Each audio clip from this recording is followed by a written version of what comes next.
Hello students, कैसे हो? आज बेटा हम करेंगे कंपाउंड माइक्रोस्कोप। क्या करेंगे हम? Compound microscope. कंपाउंड माइक्रोस्कोप होता क्या है? देखो, कुछ ऐसे माइन्यूट पार्टिकल्स होते हैं या स्मॉल ऑब्जेक्ट्स होते हैं which are not seen even by simple microscope, right? जिसको हम सिंपल माइक्रोस्कोप से नहीं देख सकते हैं, वो बहुत छोटे छोटे माइन्यूट पार्टिकल्स होते हैं। तो उनको देखने के लिए हमने क्या सोल्यूशन निकाला? Compound microscope, right? तो कंपाउंड माइक्रोस्कोप जो होता है that is the simplest form, मतलब जो हम आपको करवाएंगे वो सिंपलेस्ट फॉर्म होगी कंपाउंड माइक्रोस्कोप की सिंपलेस्ट फॉर्म, राइट? तो क्या कहते हैं हम कि कंपाउंड माइक्रोस्कोप क्या होता है? It consist of two suitable lenses to give large magnification by compounding the magnification given by the lenses. मतलब हम यहां पर क्या करते हैं, कंपाउंड माइक्रोस्कोप में हम क्या करते हैं कि हम एक की इमेज दूसरे के लिए ऑब्जेक्ट बना देते हैं, उसको बोलते हैं कंपाउंडिंग। कंपाउंडिंग का मतलब क्या होता है कि एक लेंस की इमेज दूसरे के लिए हमने ऑब्जेक्ट बना देनी है, राइट? और दूसरे की इमेज तीसरे के लिए हमने क्या बना देनी है? ऑब्जेक्ट बना देनी है, ऐसे ही एंड सो ऑन। लेकिन अब सिंपलेस्ट फॉर्म आपके सिलेबस में सिंपलेस्ट फॉर्म, तो कंपाउंड माइक्रोस्कोप में आपको पता चल गया हमने करना क्या है, राइट? अब कंस्ट्रक्शन ध्यान से सुन लेना कि कंस्ट्रक्शन में हम सबसे पहले, मैं आपको साथ साथ में डायग्राम बनाता जाऊंगा। डायग्राम में आपको सारी चीज समझ आएगी। कंपाउंड माइक्रोस्कोप टोटली आपको डायग्राम से समझ आएगा, बाकी आगे जो कैलकुलेशंस होंगी, राइट, उसको आपने ध्यान से करना है, ठीक है? कैलकुलेशन में क्या करना, हमने मैग्निफिकेशन निकालनी होती है, वही साइज होता है to the size of the object. But यहां पर आपने ध्यान से देखना है, ये हमारे पास प्रिंसिपल एक्सिस है, मैं कोशिश करूंगा डायग्राम बनाने की, राइट? क्लियर है? क्योंकि विदाउट स्केल डायग्राम नहीं बनता है, तो मैं फ्री हैंड बना रहा हूं, तो मैं कोशिश करूंगा यहां पे। इसमें सबसे पहले हमारे पास आता है ऑब्जेक्टिव। इसको हम क्या बोलते हैं? ऑब्जेक्टिव। What is objective? तो ऑब्जेक्टिव क्या होता है बेटा? What is objective lens? Objective lens होता है, ऑब्जेक्टिव लेंस वो लेंस होता है जो ऑब्जेक्ट को फेस करता है, सिंपल सी बात, राइट? और इसमें खासियत क्या होती है कंपाउंड माइक्रोस्कोप में कि जो ऑब्जेक्टिव होता है, ऑब्जेक्टिव लेंस होता है, that is of small aperture and small focal length. Objective lens जो होता है उसका जो अपर्चर होता है वो स्मॉल होता है, राइट? अपर्चर पता है आपको? What is aperture? The effective diameter of the lens, ये होता है aperture. Small aperture and small focal length, मतलब फोकल लेंथ भी इसकी क्या होगी? स्मॉल, ठीक है? स्मॉल अपर्चर और स्मॉल फोकल लेंथ, ये ऑब्जेक्टिव की खासियत है। ध्यान से सुनना, ठीक है? हम क्यों ले रहे हैं small aperture small focal length, ये हम जब लास्ट में मैं आपको एक लेक्चर डिलीवर करूंगा, उसमें कंडीशंस आएंगी, तो हमने क्या कहते हैं कि इसकी जो रिजॉल्विंग पावर है उसको इंक्रीज करना है, या गुड माइक्रोस्कोप कौन से होते हैं या गुड टेलीस्कोप कौन से होते हैं, उसमें आपको बताऊंगा what are the conditions to be fulfilled by a good telescope और गुड माइक्रोस्कोप। तो ये हमारे पास कौन सा लेंस है, right? This is convex lens. तो कन्वेक्स लेंस में मैंने क्या बोला, जो ऑब्जेक्ट को फेस कर रहा है उसको हम क्या बोलते हैं? Objective lens. और जो आई को फेस करेगा उसको हम बोलेंगे आई पीस। तो जो आई पीस होगा, आई पीस यहां तक दिखाई दे रहा है, आई पीस,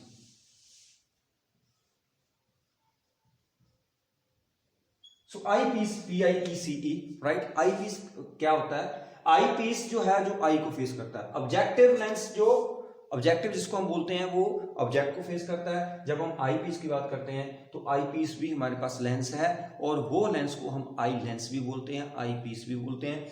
और उसमें क्या खासियत है कि उसका जो अपर्चर होगा वो क्या होगा? लार्ज अपर्चर होगा, लार्ज अपर्चर। ये बहुत इंपॉर्टेंट चीजें कंस्ट्रक्शन में लिखनी पड़ेगी आपको कि जो हमारे पास आई पीस है that is of large aperture and large focal length, उसकी फोकल लेंथ भी क्या होगी? लार्ज होगी, और उसका अपर्चर भी क्या होगा? लार्ज होगा। क्लियर? समझ आ गई? अब ध्यान से सुनना कि जो ऑब्जेक्टिव है that forms real inverted and magnified image. ये क्या फॉर्म करेगा? Real inverted and magnified image. ध्यान से सुनना, ये real inverted and magnified image. Clear है?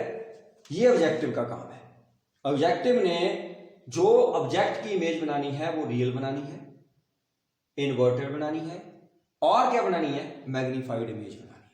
Is that clear? उसके बाद इसकी जो इमेज होगी वो जो आई पीस है उसके लिए ऑब्जेक्टिव होगी। ध्यान से सुनना जो मैं बोल रहा हूं। और जो ऑब्जेक्टिव हमारे पास इमेज बनाएगा वो एनलार्ज बनाएगा और वर्चुअल बनाएगा। क्या बनाएगा? Enlarge image and virtual image. ये हमारे पास जो इमेज बनाएगा, ये इमेज बनाएगा एनलार्ज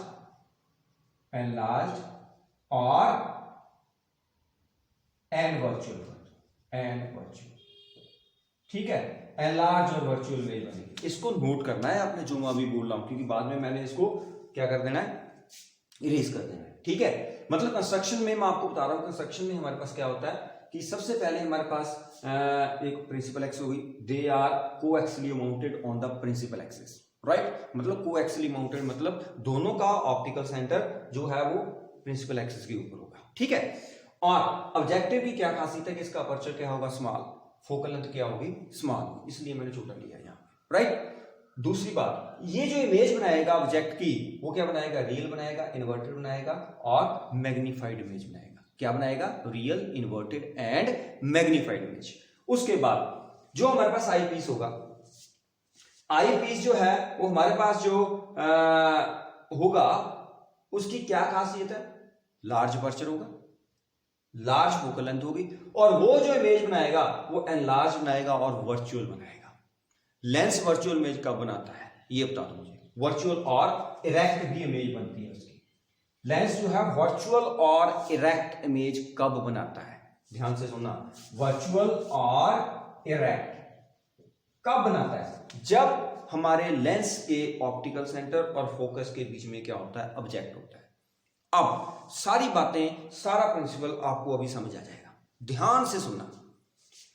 ये हमारे पास आई पीस है, सॉरी ऑब्जेक्टिव है, इसने ऑब्जेक्ट को फेस किया और उसकी इमेज बना दी, राइट। इस ऑब्जेक्टिव ने इमेज बना दी इस ऑब्जेक्ट की, जो इमेज बनी वो बनी रियल, इन्वर्टेड एंड मैग्नीफाइड। लेकिन वो जो इमेज बनी है, इस ऑब्जेक्ट ने जो इमेज बनाई है वो यहां पर जो आई पीस है उसके ऑप्टिकल सेंटर और फोकस के बीच में बनी। इसकी इमेज उसके ऑप्टिकल सेंटर और फोकस के बीच में बनी, और वो जो इमेज है वो आई पीस के लिए क्या बन गई, आगे जाके ऑब्जेक्टिव बन गई। हमारी प्रॉब्लम सॉल्व हो गई।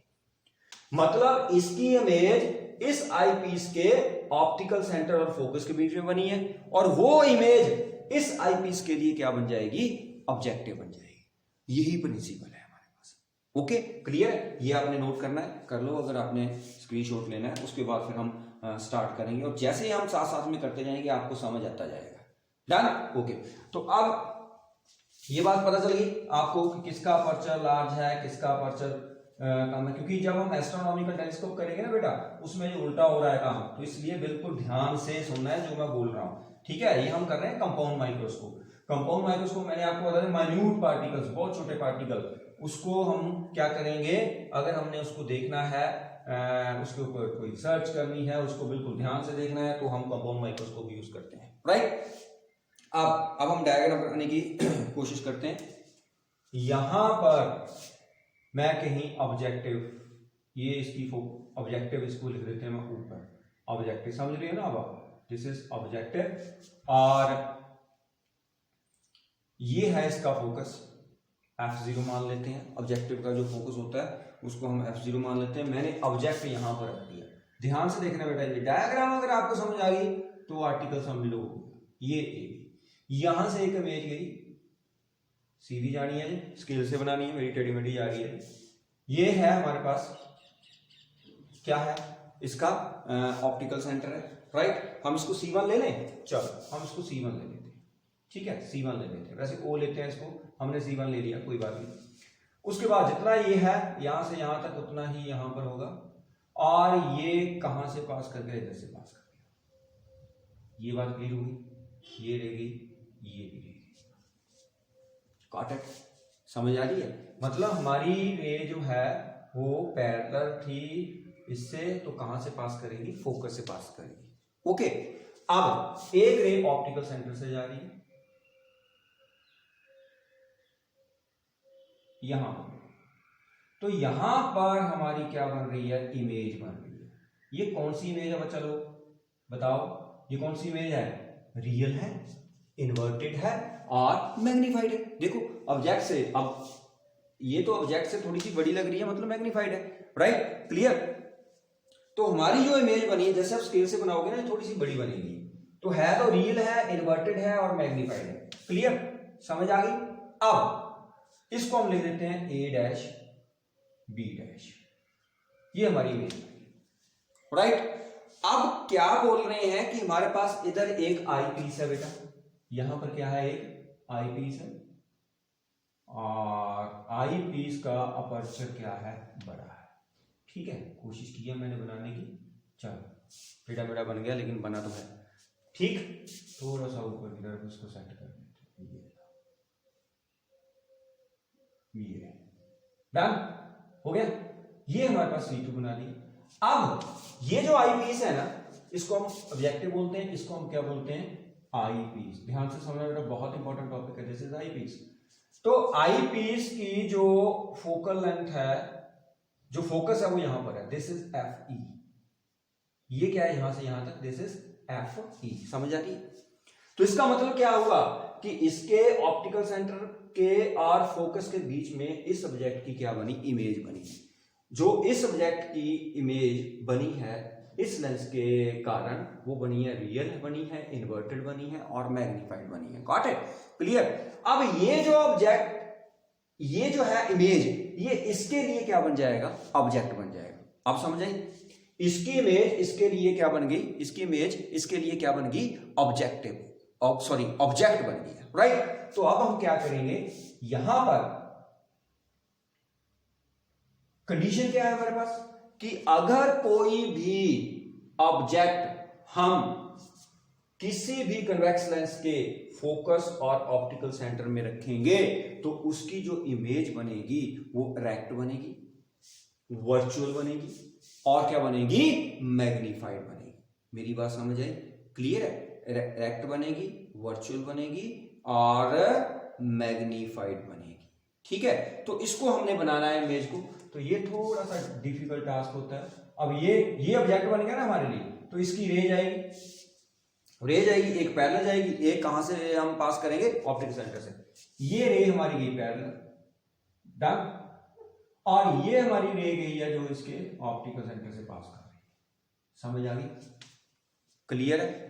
एक रे ये चली गई, एक रे पैरेलल चली गई। इसको मैं एक्स्ट्रा प्लॉट कर रहा हूं पीछे की तरफ, क्योंकि आपको पता है। अब इस ऑब्जेक्ट को अगर आप उल्टा, इस पोर्शन को अगर उल्टा करके देखोगे ना, तो आपके पास वही केस बनेगा कि जो हमने रे डायग्राम बनाई थी, कब, जब हमने ऑब्जेक्ट कहां पर रखा था, between optical centre and focus, ठीक है। तो उसी के पीछे इमेज बन गई थी सिंपल माइक्रोस्कोप में जो हमने बताया। अब इतना सिंपल माइक्रोस्कोप कंसीडर कर लो इसको, क्लियर है। अब हमारी जो इमेज है वो कहां पर बन रही है वो हमने देखना है, ठीक है। ये क्या था, ये भी फोकस ही था, इसका F0 का, है ना। तो इसकी जो इमेज बनी है वो मैं थोड़ा टेक्निकल, ये जानी है ऐसे, तो शायद मेरी मिल जाए यहाँ पर इमेज। तो ये हाँ, ये जो इमेज है आपकी ऐसे, इसको मैंने एक्स्ट्रा प्लॉट किया पीछे की तरफ। ये मैं जब इसको एक्स्ट्रा प्लॉट कर रहा हूँ पीछे की तरफ, ये कर रहा हूँ, ठीक है। जानी थी इस तरफ को, तो यहां पर कहीं आपकी क्या लगी हुई है, आई लगी है, जो इसको देख रही है, ठीक है, क्लियर है, समझ आ गई, पता चल रहा है, हाँ, वेरी गुड। तो यहां पर जब हम इसको एक्स्ट्रा प्लॉट करेंगे तो हमारी इमेज जो है वो यहां पर बनेगी, ठीक है। यहां पर ये कट गया, इसको जब स्केल से बनाओगे बड़ी अच्छी डायग्राम बनेगी। अब बात क्लियर होगी। अब देखो ऑब्जेक्ट हमारा इतना था, लेकिन इमेज हमें कितनी दिखाई दे रही है, इतनी बड़ी। मतलब इस ऑब्जेक्ट की पहले इमेज मैग्नीफाई हुई यहां पर, इसकी फिर और बढ़ गई। तो इसको हम क्या लिखेंगे, एफ ई हम यहां पर लिख देते हैं, यहां पे इसको लिख देते हैं ए डबल डैश, यहां पर दिखाई दे रहा है, यहां पर लिख दो ए डबल डैश और ये हमारे पास क्या है, बी डबल डैश। ये बात क्लियर हुई। तो यही इसका प्रिंसिपल था। प्रिंसिपल क्या था इसका कि जब हम किसी भी ऑब्जेक्ट को प्लेस करते हैं in front of a convex lens, at a distance f0 and 2f0, ये f0 इधर कहीं क्या है 2f0, मतलब f0 एंड 2f0 में प्लेस करते हैं तो हमारे पास रियल इन्वर्टेड और मैग्नीफाइड इमेज बनती है on the other side of the lens. If this image lies within the focal length of the another convex lens of large aperture, तो आपकी जो इमेज होगी that act as object for the lens, और जो final image आपके पास बनेगी वो वर्चुअल बनेगी, इन्वर्टेड बनेगी और हाईली मैग्नीफाइड बनेगी। समझ आ गई? मतलब अगर हम ऑब्जेक्ट को f0 2f0 के ऊपर रखते हैं तो इसकी जो इमेज बनती है वो रियल बनती है, इन्वर्टेड बनती है और मैग्नीफाइड बनती है, राइट। अब यही अगर इमेज इसके लिए ऑब्जेक्ट बन रही है और लाई कहां पर कर रही है, between optical centre and focus of the eye lens, तो हमारे पास जो इमेज बनेगी, राइट, वो उसी साइड बनेगी जिस तरफ को ऑब्जेक्ट है, और क्या बनेगी, वर्चुअल बनेगी, रेक्ट बनेगी और हाईली मैग्नीफाइड होगी। ठीक है, क्लियर? मतलब छोटा सा ऑब्जेक्ट हमारे लिए क्या बन जाएगा, बड़ा बन जाएगा। इतनी बात क्लियर हुई? चलें आगे। अब थ्योरी, जो मैंने बताया वही थ्योरी है, वही आपके पास प्रिंसिपल है, वही थ्योरी है। कंस्ट्रक्शन आपको पता चल गई, हमने क्या क्या ऑब्जेक्टिव जो है वो कौन सा लिया, आई पीस कौन सा लिया, राइट, उसकी क्या क्वालिटीज हैं और क्यों रखा हमने यहाँ पर, ये सारा मैंने आपको बता दिया और आपने सारा लिखना है, राइट। जो जो मैंने बताया आपने प्रिंसिपल लिख लिया, प्रिंसिपल मैंने आपको बता दिया कि f0 2f0 को रखोगे, ये वो सारी बातें। प्रिंसिपल बाद आपने कंस्ट्रक्शन लिखनी है, राइट, कंस्ट्रक्शन बाद आपने थ्योरी लिखनी है, थ्योरी और प्रिंसिपल में ज्यादा फर्क नहीं है, सेम ही है, आपने जस्ट लिखना है क्या है। थ्योरी के बाद फिर आपने आगे जो है उसकी मैग्नीफाइंग पावर निकालनी है। क्या निकालनी है? Magnifying power. क्लियर है? ये तो रिटर्न में लिख लोगे जो मैंने बोला, वीडियो बार बार देखते रहना, आपको पता चल जाएगा मैं क्या क्या बोल रहा हूं। अब मैग्नीफाइंग पावर, मैग्नीफाइंग पावर आपको पता है कि क्या होता है, ratio of the extended angle, ratio of the angle subtended by the image at the eye to the angle subtended by the object at the eye when both are placed at a distance of distinct vision। ठीक है, आपने screenshot ले लिया, okay. मैंने क्या बोला कि हमारे पास जो मैग्नीफाइंग पावर होती है वो होती है beta upon alpha. What is beta? Angle subtended by the image at the I. Alpha क्या है? Angle subtended by the object at the I when both are placed at least distance of distinct vision। यही बोला मैंने, जब दोनों एक ही कहां पर होंगे, eight least distance of distinct vision, मतलब दोनों को हमने एक ही जगह कंसीडर करना है, डिस्टेंस ऑफ डिस्टिंक्ट विजन के ऊपर, तब आप मैग्नीफाइंग पावर निकाल सकते हो। तो इसका मतलब ratio of the angle subtended by the image at the eye, ये तो सिंपल है। ये हमारी मैग्नीफाइंग पावर के लिए हम बीटा देख रहे हैं। बीटा क्या होगा? ये इमेज है आपकी, ध्यान से देखना, A double dash B double dash, ये इमेज है, ये आपका यहां पर एंगल बना रही है, दैट एंगल इज बीटा। समझ आ गई? एंगल बीटा पता चल गया। अब मैंने क्या बोला कि when both are placed, alpha भी निकालना हमने, लेकिन मैंने क्या बोला कि when both are placed at least distance of distinct vision. ये जो इमेज हमारी बन रही है ये कहां पर बन रही है? डिस्टेंस ऑफ डिस्टिंक्ट विजन के ऊपर बन रही है, D के ऊपर, राइट। ये जो इमेज बन रही है वो कहां पर बन रही है? डिस्टेंस ऑफ डिस्टिंक्ट विजन के ऊपर, इससे यहां पर। तो इसका मतलब ऑब्जेक्ट भी यहीं कहीं होना चाहिए। तो आप इसको थोड़ा सा एक्स्ट्रा प्लॉट करो यहां तक, और ये यहां जितना ये है उतना ही ये है, A B, right. A B और ये डिस्टेंस दोनों, सॉरी, ये जो हाइट है ये क्या है? सेम है। इसको हम ए बी ले सकते हैं, इसको हम क्या ले सकते हैं? A B. अगर मैं यहां पर पॉइंट लूं तो मैं पी पॉइंट ले लेता हूं, तो ए डबल डैश पी किसके बराबर है? ए बी के बराबर है। मेरी बात समझ रहे हो? क्योंकि मैंने ऑब्जेक्ट और इमेज को एक ही जगह पर लेके आना, और वो कौन सा है? Distance of distinct vision. क्योंकि मैंने बोला है कि मैग्नीफाइंग पावर क्या होती है? Ratio of the angle subtended by the image at the eye to the angle subtended by the object at the eye when both are placed at the least distance of distinct vision. Clear? अब ये भी object है, ये भी object है, लेकिन object को मैंने यहां पर मेजर किया, यहां पर इमेज बन रही है, तो इसने जितना एंगल बनाया, ये वाला, ध्यान से देखना, ये वाला एंगल दैट इज अल्फा। अब समझ आई अल्फा कौन सा हुआ? ठीक है, हम क्या करेंगे, हम यहां से यहां पर एंगल नहीं बनाएंगे, ये हमने इस ऑब्जेक्ट को यहां पर कंसीडर किया है और इसने जितना एंगल सबटेंड किया आई के ऊपर, दैट इज अल्फा। सिंपल सी बात। अब क्लियर हुआ? ध्यान से देखना है डायग्राम, डायग्राम बहुत ज्यादा इंपॉर्टेंट है।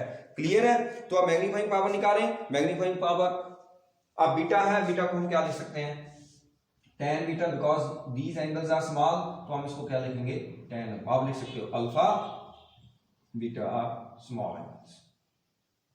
ओके, वो क्लियर होगी बात। बस सिंपल, आप टेंजेंट बीटा टेंजेंट अल्फा निकालेंगे और अपना जो है एंड में आंसर निकाल लेंगे। ये नोट कर लिया आपने, ठीक है। स्क्रीनशॉट साथ में ले रहा करो, मैं बीच बीच में पीछे हट जाता हूँ, इसलिए आपका बोर्ड जो है वो आपको क्या दिखाई, बोर्ड दे क्लियर दिखाई दे आपको, ठीक है।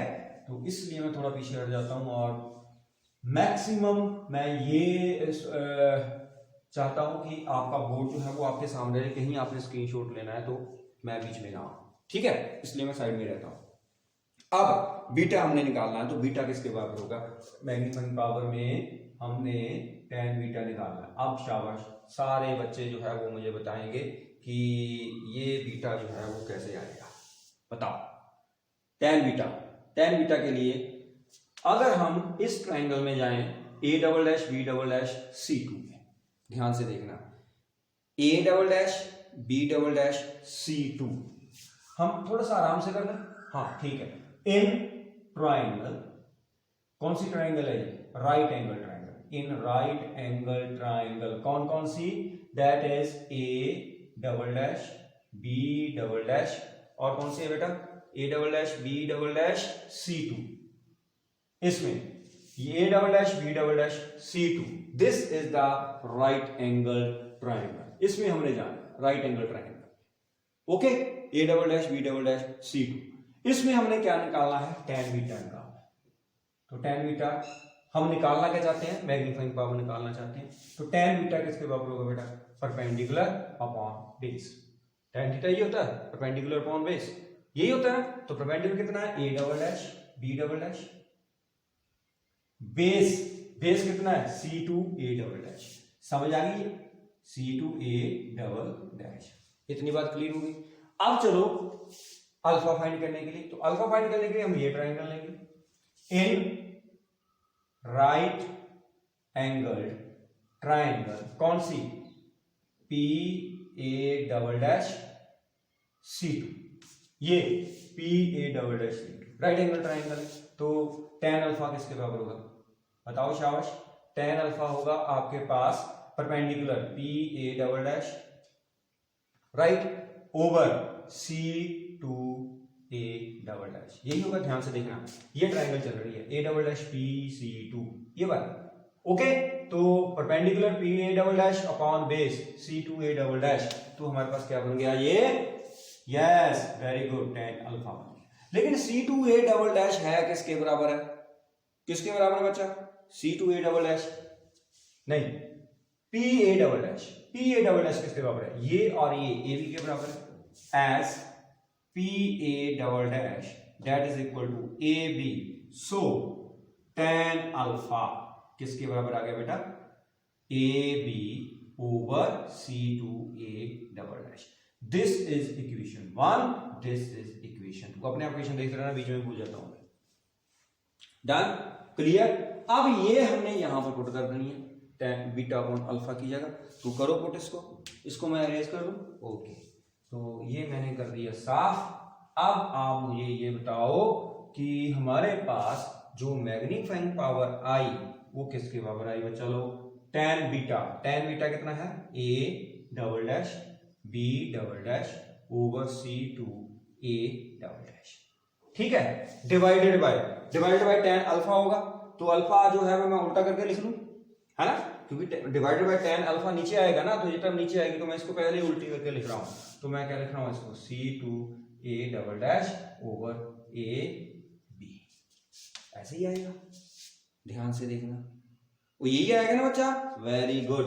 तो c2a double dash c2 double dash cancel, so magnifying power आपके पास आ गई a double dash b double dash over ab। ये समझ आ गया, मैग्नीफाइंग पावर निकल गई, ठीक है। अब हमने इसको क्या करना है, स्टैंडर्ड फार्मूला इसका बनाना है, स्क्रीनशॉट ले लो, हो गया, डन। अब क्या करना है हमने, अब हमने इसको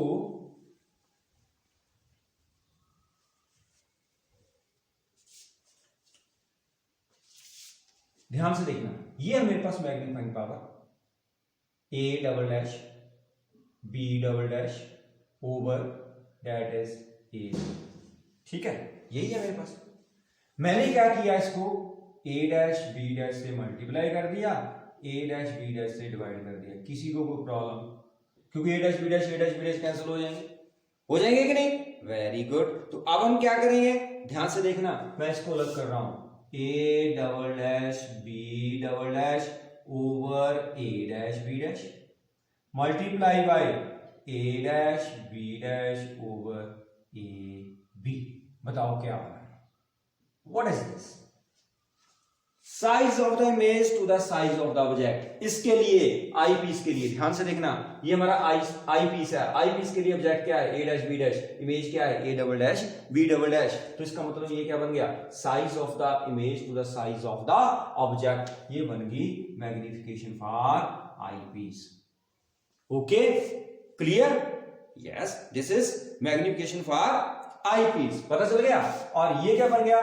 size of the image to the size of object. This is magnification for objective. यहां पर आप लिख सकते हो because M E that is equal to A double dash B double dash upon A dash B dash, और M O किसके बराबर आ गया? A dash B dash upon A B. ये समझ आ गई? क्योंकि ये इमेज अगर हम इसके अकेले के लिए देखें तो इसका ऑब्जेक्ट ये है और इसकी इमेज है ए डैश बी डैश। तो size of the image to the size of object, तो इसकी मैग्निफिकेशन होगी ऑब्जेक्टिव की। तो ये मैंने लिख दी A dash B dash upon A B. Similarly ये समझ आ गया? बहुत सिंपल है। चले आगे।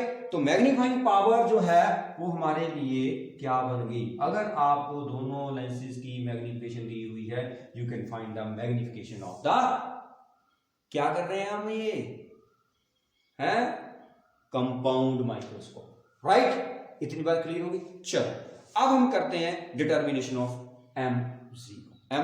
MO मतलब ऑब्जेक्टिव की हमने डिटरमाइन करना है। चलो चलें आगे। इसके बाद और फार्मूला बनेगा, ठीक है?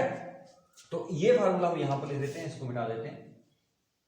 टॉपिक जो है वो काफी लेंथी है, इसलिए ध्यान से पढ़ना है और मैं भी बड़े आराम से इसको आपको करवा रहा हूं। ME अगर कहीं वीडियो बंद हो गई बीच में तो हम कंटिन्यू कर लेंगे नेक्स्ट, क्योंकि कई बार मोबाइल जो है ना वो धोखा देता है, क्योंकि उसमें इतना सारा मटेरियल होता है तो वो बोलता है नो स्पेस, तो वो बंद हो जाता है। हम बोलते रहते हैं, वो बंद हो जाता है, फिर वीडियो बनानी पड़ती है, बड़ी प्रॉब्लम है यार। चलें आगे। चलो अब हमारे पास डिटर्मिनेशन ऑफ M0। सबसे पहले हम क्या करेंगे? डिटर्मिनेशन ऑफ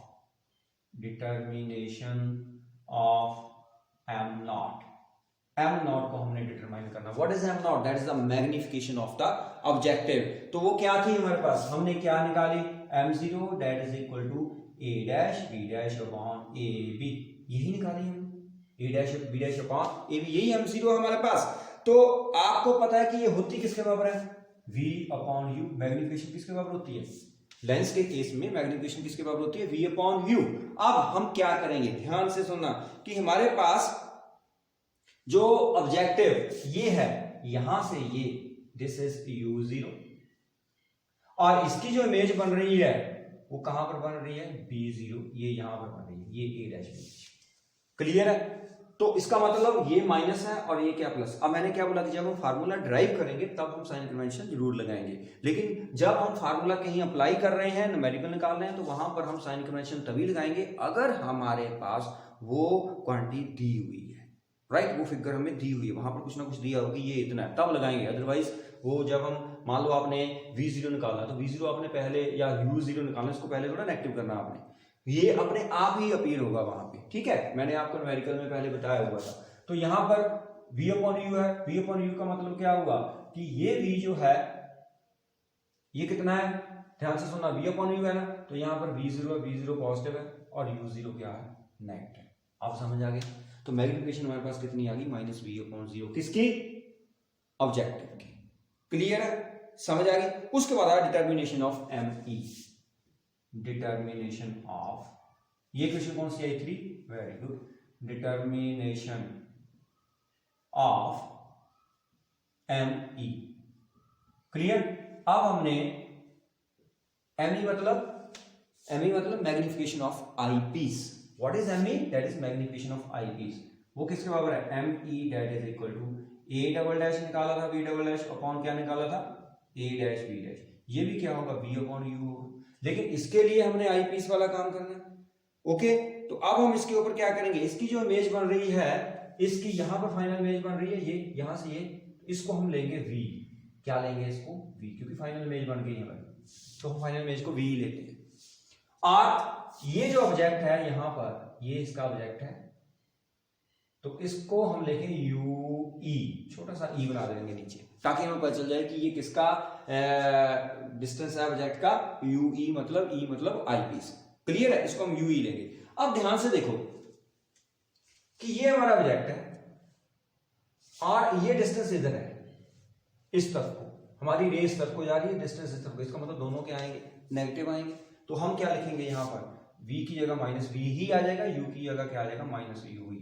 तो ये कट गया, तो हमारे पास क्या बन गया, me that is equal to a double dash b double dash a dash b dash that is equal to v upon ue। उस समझ आ गई, ue क्या है, किसका ऑब्जेक्ट का डिस्टेंस है, आई पीस का, राइट। क्लियर है, इतनी बात क्लियर होगी। चलें अब आगे। अब जो फाइनल इमेज है that is formed eight a distance of distinct division, मैंने क्या बोला था कि जो हमारे पास फाइनल इमेज फॉर्म हो रही है that is formed at least distance of distinct, मतलब v किसके बराबर है, as v is equal to d, क्योंकि मैंने पहले बोला है कि when both object and image they are placed at a distance of distinct division, तो इसका मतलब यहां से लेके यहां तक ये जो डिस्टेंस है ये v का d के बराबर है, तो हम v की जगह क्या लिख सकते हैं, d लिख सकते हैं। तो आपकी me जो होगी वो क्या होगी, d अपॉन u। ये समझ आ गया, वो पता चल गया, d क्या है यहाँ पर, डिस्टेंस ऑफ डिस्टिंक्ट डिवीजन, तो d अपॉन u आ गया। अब अगर हम आई पीस की बात करें, ये पहले नोट कर लो, क्योंकि मैं यहाँ पर me लिख रहा हूँ, तो me हमारे पास आ गया d अपॉन u, जो हमने निकाली है वो मैं लिख रहा हूँ, और m0 हमारे पास आ गया है v0 upon ue with minus sign.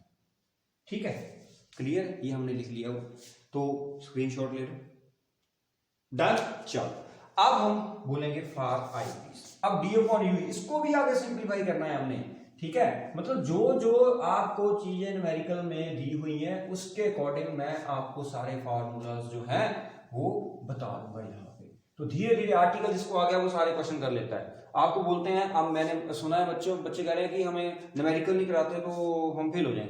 अरे जिसको आर्टिकल पता चल गया ना, कि आर्टिकल उसका बेसिक्स पता चल गए, न्यूमेरिकल कोई भी आपके सामने हो आप निकाल सकते हो। ठीक है, क्रैम थोड़ा करना है, ये तो उनकी बातें होती हैं जो क्रैम करते हैं कि न्यूमेरिकल कराएंगे तो आएंगे। नो, जिसको बेसिक पता है ना उसके सामने आप कोई प्रॉब्लम रख दो, वो उसको सॉल्व करेगा। राइट, क्लियर है। तो आपने क्रैमर नहीं बनना है, आपने इंटेलिजेंट बनना है और स्मार्टली काम करना है। ओके, चलिए आगे।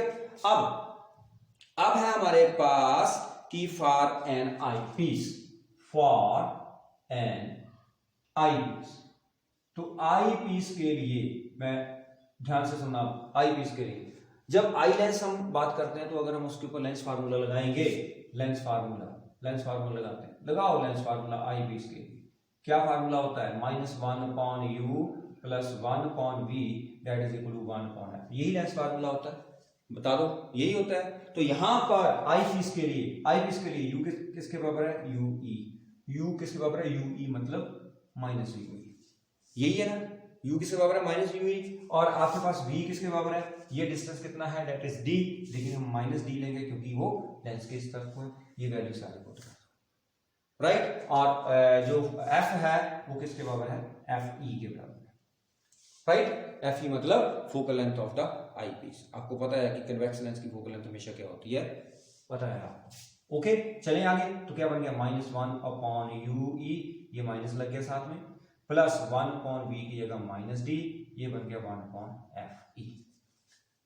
ठीक है, क्लियर है, पता चल गया। चले आगे। अब हमारे पास क्या बन गया, ये माइनस माइनस प्लस बन गया, ये बन गया 1 upon u e minus 1 upon d that is equal to 1 upon f e, right. Multiplying both sides by d, multiplying both sides by d, यहां पर लिख रहा हूं मैं मल्टीप्लाइंग, ये बिल्कुल ध्यान से करना बेटा, multiplying both sides by D. D क्या है, डिस्टेंस ऑफ डिस्टिंक्ट डिवीजन। जब हम ये नोट कर लिया आपने, फटाफट आप स्क्रीनशॉट ले लिया करो साथ में, डन।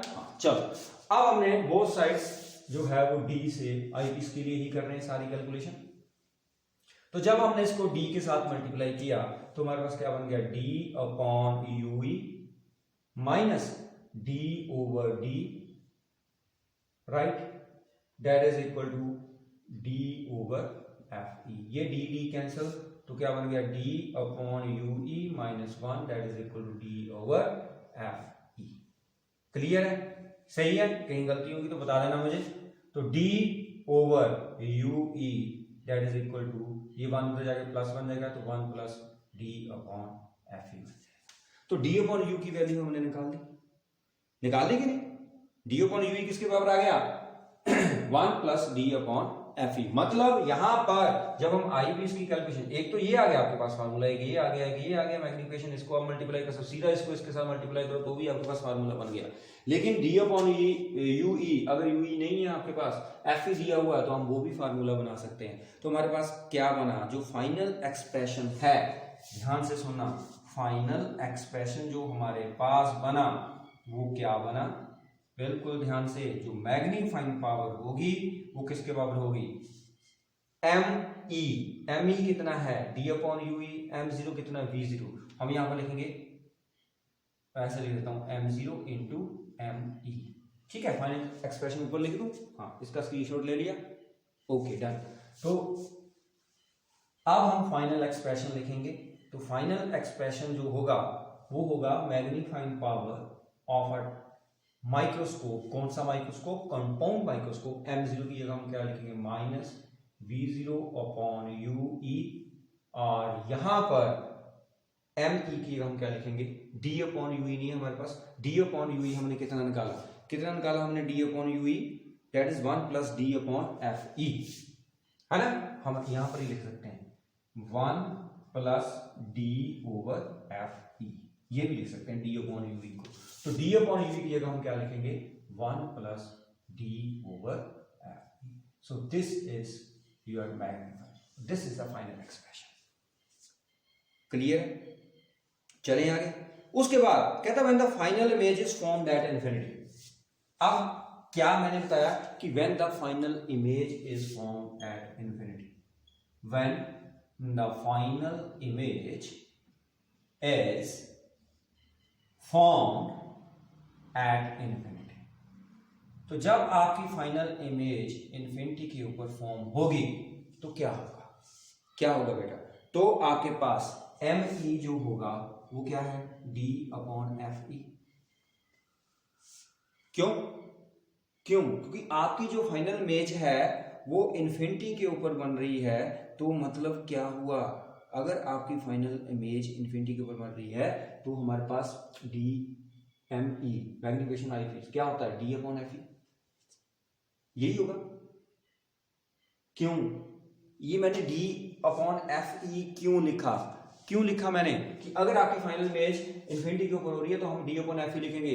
तो ध्यान से सुनना कि फाइनल इमेज अगर इंफिनिटी के ऊपर बन रही है, इसका मतलब ये जो आपका ऑब्जेक्ट है A dash B dash eyepiece के लिए, मतलब जो यू ई है ऑब्जेक्ट, वो कहां पर होगा, आई पीस के फोकस के ऊपर होगा। मेरी बात समझ आ रही है, पता चला, क्योंकि इंफिनिटी के ऊपर इमेज कब बनेगी, जब आपका ऑब्जेक्ट जो है वो फोकस के ऊपर होगा। अगर ऑब्जेक्ट फोकस के ऊपर है तो इमेज आपकी क्या बनेगी है, इंफिनिटी के ऊपर। इसका मतलब अगर ये इमेज आपकी इंफिनिटी के ऊपर बन रही है तो ये जो ए डैश बी डैश, मतलब इसकी जो इमेज बन रही है वो कहां पर बन रही है, इसके फोकस के ऊपर बन रही है, मतलब एफ ई के ऊपर बन रही है। मतलब ये ए डैश बी डैश कहां पर होगा, फिर ये यहां पर एफ ई है, यहां पर होगा, इस जगह पर होगा ये, राइट। क्लियर है, समझ आ गई मेरी बात, कि मैंने क्या बोला कि अगर फाइनल इमेज आपकी इन्फिनिटी के ऊपर बन रही है तो हमें यहीं से पता चल रहा है कि हमारा जो ऑब्जेक्ट है वो कहां पर है, हमारा ऑब्जेक्ट कहां पर है, हमारा ऑब्जेक्ट जो है वो फोकस के ऊपर है, राइट। तो इसलिए जब आपकी फाइनल इमेज इन्फिनिटी के ऊपर बन रही है देन एम ई जो होगा वो डी अपॉन एफ ई होगा, ठीक है। जब सिंपल हम यहां पर क्या था, हमारा एम ई क्या था, डी अपॉन यू ई, तो हम इसको क्या लिखेंगे, डी अपॉन एफ ई। क्यों, क्योंकि यू ई किसके बराबर है, एफ ई के बराबर है। इतनी बात क्लियर होगी, ठीक है। तो मैग्नीफाइंग पावर आपके पास कितनी होगी, तो मैग्नीफाइंग पावर आप निकाल लो। तो मैग्नीफाइंग पावर सिंपल आप क्या लिख सकते हो, माइनस देन मैग्नीफाइंग पावर, तो किसके बराबर होगी, m0 कितना है माइनस v0 अपॉन ue और साथ में d अपॉन f, ये अलग से एक फार्मूला, समझ आ गई, क्लियर है। ue आएगा v0 ऑब्जेक्टिव का, हमने देखो कहीं गलती की है, v0 अपॉन u ही आ रहा है, v0 अपॉन u0 आ रहा है, यहाँ पर मैंने गलत लिख दिया होगा, ये v0, आप वीडियो पे चेक कर लेना कहीं मैंने गलत ना लिख दिया हो कि v0 अपॉन u0 आ रहा है, ठीक है, मैं mo जो है v0 अपॉन u0, तो यहां पर भी क्या आएगा v0 अपॉन u0, चेक कर लेना थोड़ा सा, ठीक है, अगर कहीं गलती हुई तो मुझे बता देना। तो minus v0 upon u0 into D upon fe, यहां पर भी यही आएगा, सभी जगह हमने मुझे लगता है यही लिख दिया हुआ है v0 upon u0, okay clear है। तो हमारे पास जो फाइनल इमेज बन रही है वो कहां पर, अगर इन्फिनिटी के ऊपर बन रही है तो हमारे पास मैग्नीफाइंग पावर आ गई v0 upon u0 d upon f, इसको चेक कर लेना सभी को, v0 अपॉन u0 ही आएगा, कहीं हमने उसमें गलती ना कर दिया हो पहले, ठीक है क्लियर है। अब आ गया length of microscope, length of microscope, length of microscope क्या होगी v0 प्लस ue, कैसे v0 r ue, ध्यान से देखो यहां से लेके यहां तक कितना है v0 है, उसके आगे क्या है v है, u है सॉरी, लेंथ ऑफ माइक्रो यहां से लेके मतलब c1 और c2 का आपने डिस्टेंस देखना है।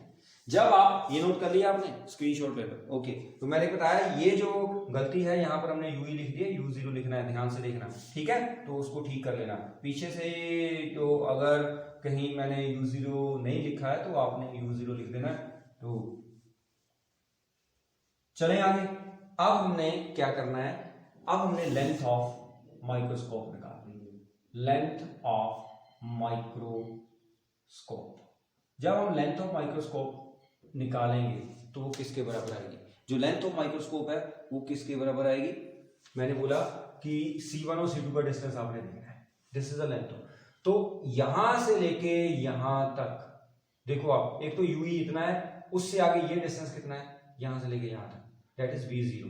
तो हम क्या लिखेंगे L is equal to v0, मतलब जहां पर इसकी इमेज बन रही है वो उसके लिए क्या ऑब्जेक्ट है, तो v0 प्लस ue, ये आपके पास क्या आ गई लेंथ ऑफ माइक्रोस्कोप। कौन सा माइक्रोस्कोप है, कंपाउंड माइक्रोस्कोप, ओके क्लियर, ये लेंथ आ गई। अब अगर आपके पास एक्सट्रीमली स्मॉल ऑब्जेक्ट्स हैं, for viewing very extremely small objects, for viewing extremely very small objects, ठीक है clear, for viewing extremely very small objects. तो स्मॉल ऑब्जेक्ट्स जो है उसको जब हम देखेंगे तो ध्यान से सुनना कि जब हम किसी भी एक्सट्रीमली स्मॉल ऑब्जेक्ट्स को देखते हैं तो माइक्रोस्कोप जो है ना, वो माइक्रोस्कोप जो होता है हम बिल्कुल पास में लेके जाते हैं उसके, माइक्रोस्कोप आपने देखा होगा, बायोलैब में देखा होगा। तो जैसे ही आप बहुत बिल्कुल माइन्यूट पार्टिकल्स होते हैं, एक्सट्रीमली स्मॉल, बहुत ही स्मॉल, तो आप उसको क्या करते हैं रैक एंड पिनियन। हम एक बात मैं बताना भूल गया कि जब हम माइक्रोस्कोप को एडजस्ट करते हैं तो जिस मेथड को हम बोलते हैं उस मेथड को हम बोलते हैं रैक एंड पिनियन मेथड।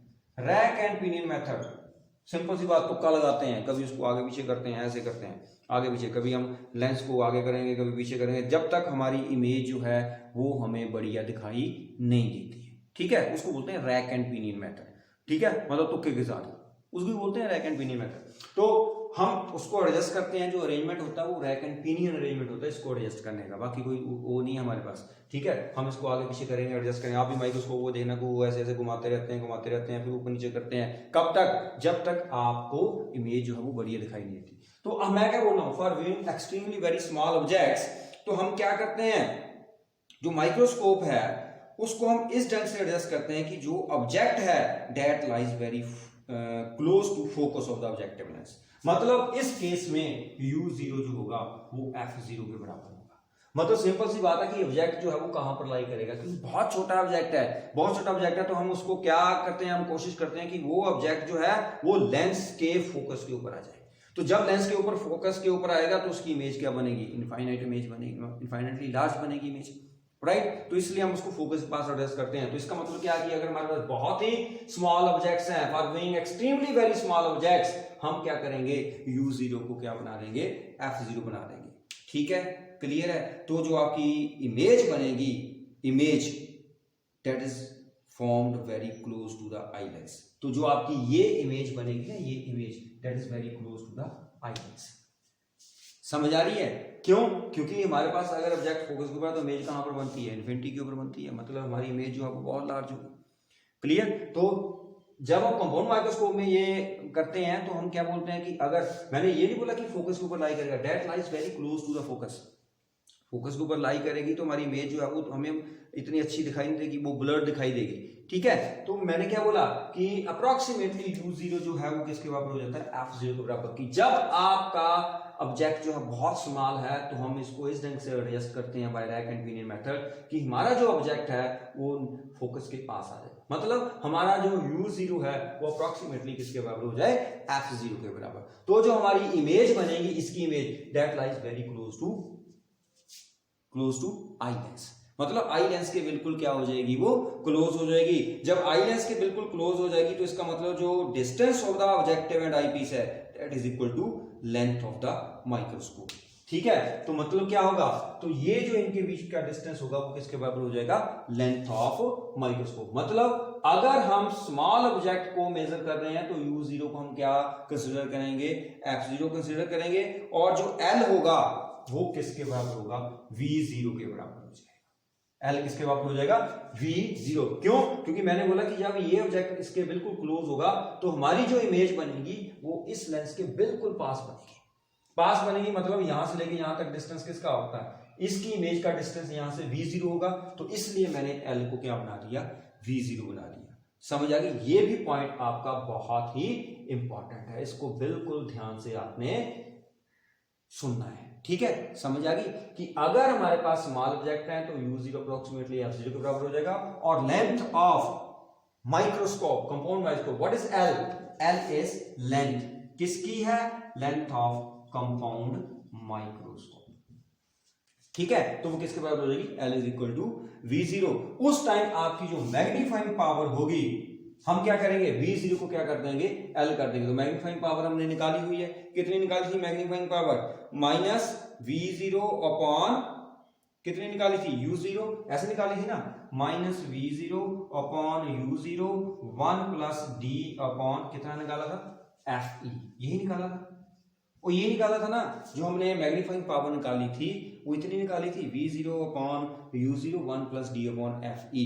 लेकिन अगर हमारे पास ये स्मॉल ऑब्जेक्ट्स हैं तो स्मॉल ऑब्जेक्ट्स के लिए मैंने क्या बोला कि v0 क्या बन जाएगा, l बन जाएगा, यही बन जाएगा। और u0 क्या बन जाएगा बच्चा, u0 किसके बराबर बन जाएगा, f0 के बराबर, ये for being very small objects. और उसके बाद क्या बन जाएगा, 1 प्लस d अपॉन fe। तो ये फार्मूला जो है that is for doing very small objects. ठीक है, ये न्यूमेरिकल में आपको यूज होगा, दिमाग लगेगा इसके ऊपर और बार बार इसको सुनना है। और मैंने फिर क्या बोला कि यहाँ पर हमने यूई लिख दिया था, तो ध्यान से देखना, टी अपॉन यूई करके हमने ऐसे लिख दिया होगा नीचे, क्योंकि वहां पर सही होगा आई थिंक सो, तो यहाँ पर हमने गलत लिख दिया था, तो यूई की जगह यहाँ पर क्या आना था, u0 आना था। ओके, क्लियर है? तो इसको बेटा ध्यान से करना है। अब जब तक अगर आपकी इमेज इन्फिनिटी के ऊपर होती है, if the image is formed at infinity, तो एंगुलर मैग्निफिकेशन कितनी होगी और मैग्नीफाइंग पावर कितनी होगी, ये बता दो मुझे। अगर इमेज आपकी इन्फिनिटी के ऊपर है, if the image is formed at infinity, चलो अगर हमारी इमेज जो है वो इन्फिनिटी के ऊपर बन गई, ये नोट कर लिया आपने। ओके, तो छोटा सा है पॉइंट, तो वो भी आपने नोट करना है कि अगर हमारी इमेज जो है, इसको सोचना है ये क्यों आया point. If the image is formed at infinity, if the image is formed at infinity, if the image is formed at infinity, इसको सोचना है और सोच के बताना है, मेरे से नहीं पूछना। If the image is formed at infinity, उस टाइम हमारी जो एंगुलर मैग्निफिकेशन है ME वो होगी D अपॉन FE, क्यों होगी बताना है Y, और हमारे पास जो मैग्नीफाइंग पावर आएगी वो किसके बराबर आएगी, मैग्नीफाइंग पावर किसके बराबर आएगी, that is L upon F0 D upon FE, L upon F0 D upon FE। ठीक है, ये आई थी उस टाइम हमारे पास। ये कैसे आया, सर्च आउट फॉर दैट, सारा सोचना है, दिमाग लगाना है कि हमारे पास ऐसा क्यों आया। ठीक है, बस एक बात का याद रखना है कि जब हमारे पास ये मैंने बोला u0 अप्रोक्सीमेटली f0 के बराबर होगा, तो ये और ये डिस्टेंस कितना होगा, v0 के बराबर। क्यों, क्योंकि इसकी जो इमेज बनेगी उसका डिस्टेंस v0 होता है, ऑब्जेक्टिव का v0, तो ये इमेज बिल्कुल इसके पास बनेगी, लेंस के पास, तो इसलिए ये टोटल डिस्टेंस अप्रोक्सीमेटली किसके बराबर होता है, v0 के बराबर होता है। राइट, क्लियर है। ठीक है, तो इसको कंपाउंड माइक्रोस्कोप को आपने बड़े ध्यान से करना है, this is very important. Right, बहुत ज्यादा इंपॉर्टेंट है, इसके ऊपर न्यूमेरिकल आएंगे। तो जो मॉडर्न कंपाउंड माइक्रोस्कोप है उसमें मैग्निफिकेशन 2500 टाइम्स होती है, मतलब 2500 टाइम, मतलब अगर आपको 1 सेंटीमीटर आपने कोई ऑब्जेक्ट अगर मान लो सपोज करो 1 सेंटीमीटर बहुत बड़ा होता है, वैसे माइन्यूट की बात करता हूँ, तो ये 2500 टाइम्स आपको दिखाई देगा। ठीक है, क्लियर है, मतलब इतनी ज्यादा जो मॉडर्न हमारे पास माइक्रोस्कोप है, इससे भी ज्यादा और भी है हमारे पास। ठीक है, जैसे जैसे डिस्कवरीज हो रही हैं और आते जाते हैं, तो आप भी पढ़ोगे तो डिस्कवरी करोगे, पढ़ोगे तभी करोगे डिस्कवरीज। चलो, ओके, ध्यान से करना इसको। Till then, bye bye.